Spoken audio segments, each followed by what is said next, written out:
Welcome back, it's Eddie here from Tyneside Live. So in this video I kind of want to talk about the build up to this huge crucial match against Sunderland in the FA Cup third round at the Stadium of Light on Saturday, on the back of a really poor run of form in Newcastle United. There's a few things I want to touch on, but I've spent the afternoon basically in the Strawberry because BBC Breakfast have been there, Radio 1 and Metro Radio have been in there, so I've been interviewed by one or two of those. And I'm going to be on Breakfast TV on Saturday morning, I think, so make sure you watch out. It's been a really interesting time for Newcastle over recent games. We've lost 7 out of 8. And I just wanted to touch on some of that, but also to try and gauge the feelings of Newcastle fans, because certainly on my channel I'm sensing a change of mood towards Eddie Howe, which if I'm honest, quite disappointed about. So I did a poll on my channel to find out what the actual feelings were towards Eddie Howe, whether us as a fan base thought he was the right man for the job or not. I'll come to that a little bit later in the video. So 7 defeats out of 8 by anybody's matrix. That's a really poor run of form. It's hugely disappointing. It's gutting to lose that many games over the past few weeks. And certainly from my perspective, which is what I want to talk about, there's a few layers to this. There's a few reasons why we've underperformed. Eddie Howe, for me, is an absolutely amazing manager.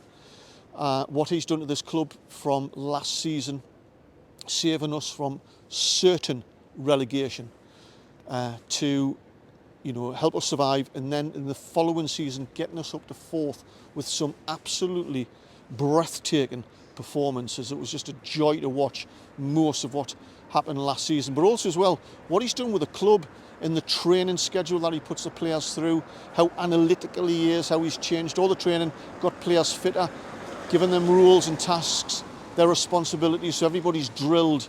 That's down to Eddie Howe. He's turned several average players, I'd say, into Champions League standard players like Joe Linton, like Jacob Murphy, and one or two others as well. He's done an absolutely amazing job getting us to a Wembley final back in February, which we unfortunately lost. But coming into this season, if you've been following what the PIF and our owners and certainly what the senior management team are saying, like Darren Eales, our CEO, and Dan Ashworth, our Director of Football, if you've been watching the Amazon Prime documentary, if you've been watching various interviews, you'll get a feel for what the strategic objectives are for Newcastle United and the particular timescales. If you remember when the PIF first took over, their objective was to be challenging from the Premier League in 5 to 10 years' time. That's kind of shifted a little bit. Then we overachieved last season, which I think could be a bit of a misleading term, because I don't think we achieved in terms of our performances. I don't think we were boxing above our weight. We qualified for the Champions League in 4th position on merit. We were outstanding. I think we've overachieved in terms of we didn't have a squad that was quite ready. We lack a bit strength and depth, which has been clear to see on this season. But we've come into this season giving it our best shot. We had an amazing Champions League run. We shouldn't have been beat away at PSG. We had that amazing 4-1 victory at home here. For the past few weeks, we've obviously been carrying lots of injuries, and that is significant. It's unprecedented, certainly for Newcastle in a season like this. I think, in fact, for the Premier League, at its peak, we're carrying 11 or 12 injuries. Of course, we've got Tonali out, suspended till the end of the season. So our PIF owners, Amanda, Darren Eales, etc., had been saying coming into this season that this would be a season that was far tougher than last. They acknowledged that statistically we're probably going to have a bit of a hangover season this season, and we had a squad that wasn't quite ready. So this is what's been happening over the past few weeks. Shouldn't come as any shock. With the amount of injuries we've been carrying, 5 or 6 of those players are rotational first team players in the midfield and attacking options. So we've plus our defensive injuries as well. Over the past few weeks, we haven't had a team or a squad that's been able to rotate, and that's just clearly caught up physically, emotionally. It's just all took its toll.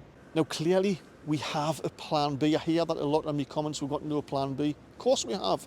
We haven't been able to play our plan B, the other players who are first team players who can come on, change the tactics slightly, change the dynamics of the player and the positions that they're playing in, which can affect the game. We haven't had that. Eddie Howe hasn't been able to train the team for weeks. We've been playing every 3 days or so, and he hasn't been able to train in the way that would usually train because he didn't want to risk injuries to the fit players that we have. And we've probably got 2 or 3 players who are carrying knocks and injuries as well. So even though the PIF and our owners knew we were going to have a tough season, they didn't anticipate. I didn't think any of us anticipated the amount of injuries that would have. We certainly didn't anticipate the scandal surrounding Tonali, one of our key summer signings, being sidelined and suspended till the end of the season. We didn't anticipate the catastrophic form of Trippier that we've had over the past few weeks either. Now, in terms of Trippier, of course, I'm well aware of the speculations going on in his private life. I'm not going to use my channel as a platform to air his dirty laundry on here, but clearly there's something been going on. Now, Warlass Helen, she's on social media. She's been following Trippier's wife Charlotte on Instagram for quite a while now, and Charlotte is regularly on Instagram posting, you know, the pair of boots she's just bought, the handbag she's just bought, the sofa she's just bought. Then sometime in September, it just kind of dried up. And then mid-November, at some time, Trippier pulled out of the England squad against North Macedonia because of personal reasons. And it wasn't just a few days later that, when we got beat off Bournemouth, Trippier had a really poor game, that he had a bit of a meltdown after the game and confronted fans at the side of the pitch, which I'm sure he absolutely regrets now. Since then, he had 2 catastrophic errors against Everton. He's been in a really poor vein of form. And then, in the last minute of injury time against Chelsea, made another gaffe, which cost us a semi-final opportunity to get to Wembley in the Carabao Cup. But look, I've got absolute and complete sympathy and empathy with whatever's going on in Kieran Trippier's life. But you have to give a big shout out for Eddie Howe. On top of everything else that he's having to manage through this difficult season, he's been managing one of our key players through a really a crucial moment in his personal life. So it's testament to the type of manager that we've got. Do I think Kieran Trippier's got a groin injury? You having a laugh? Of course he hasn't. You know, Trippier wasn't even there down at Liverpool. Eddie Howe was clearly just given some time off with his family to try and sort his life out, to get his head in a better space. In regards to the Sunderland game, I have to be honest, of course I'm excited about it. You know, I haven't played them for about 7 years or so, but I am really quite nervous about this. It's an FA Cup tie. Clearly the FA Cup is famous for giant killings. We got beat off Cambridge a couple of years ago, Sheffield Wednesday last year. Now we're playing Sunderland at the Stadium of Light. Derby match, anything can happen. You know, we're coming into this game with a really poor vein of form. We're lacking confidence. We've ran out of steam. You can see it on the pitch. The players lacking in confidence. They're starting to bicker with each other when things aren't going quite right. So this game against Sunderland is absolutely crucial.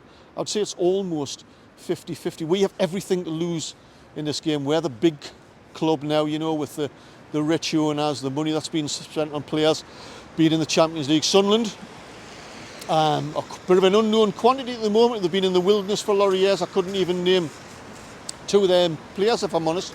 But they've got the new manager bounce. They'll just be pressing North End 2-0, and I think they're going to be bang up for this game. On paper, clearly, we're the better side. On paper, we should beat Sunderland, even at Sunderland. But with all those added factors in together, I think it's going to be really quite close. But if if Newcastle United get beat off Sunderland on Saturday, I think the fans could really start to turn against Eddie.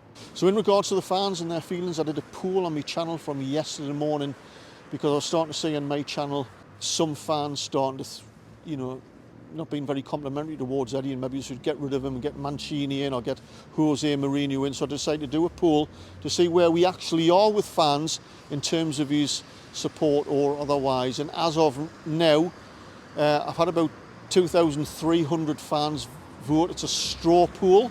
It's a good indication of where our fan base is at the minute, and 90% or so are in favour and still think Eddie Howe is the right man for the job, which is 10% of Newcastle fans who are starting to turn.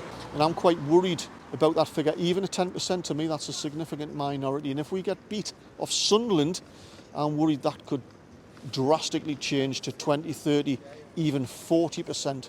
Having said all that, my prediction for the match is, I think on the day, I think Eddie Howe will have learned from our previous two FA Cup matches in previous years that I think we're going to be too strong for Sunderland. I think he'd put his strongest side out, and I think it's going to be a close game. I think Sunderland might even score first, but I think we're going to win 2 or 3-1. That's my prediction. That's my thoughts on where we are at the moment with the club leading up to this match, how I think we'll fare against Sunderland. Tomorrow I'm actually going to the stadium. I'd like to do a video with a Sunderland YouTuber to talk about the match in a little bit more detail. So don't forget to subscribe, hit that notification bell if you want to receive a notification when that particular video comes out, and fingers crossed guys, I'll see you shortly.